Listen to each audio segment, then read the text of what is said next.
What's it like এর অর্থ হচ্ছে কেমন লাগে, অর্থাৎ নতুন কোনো অভিজ্ঞতা অর্জন বোঝালে হোয়াটস ইট লাইক প্লাস ভার্বের সাথে আইএনজি, এরপরে এক্সটেনশন, এরপরে হচ্ছে কি প্রশ্নবোধক চিহ্ন হবে।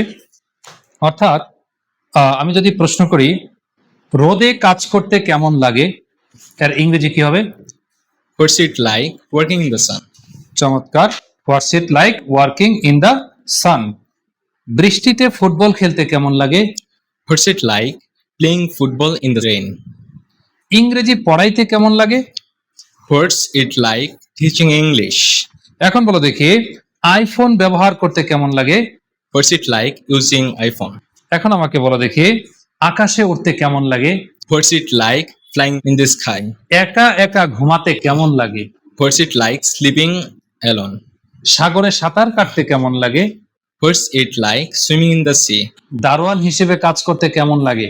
What's it like working as a doorkeeper? এই তো হয়ে গেল। খুব কঠিন? কঠিন না। তাহলে আমরা কি শিখলাম এখান থেকে? হোয়াটস ইট লাইক যেখানেই থাকবে তারপর অবশ্যই কি হবে, ভার্বের সাথে আইএনজি থাকবে, শেষে একটা প্রশ্নবোধক চিহ্ন থাকবে। ঠিক আছে? আচ্ছা, যদি বলা হয় বিড়ি খাইতে কেমন লাগে, হোয়াটস ইট লাইক স্মোকিং।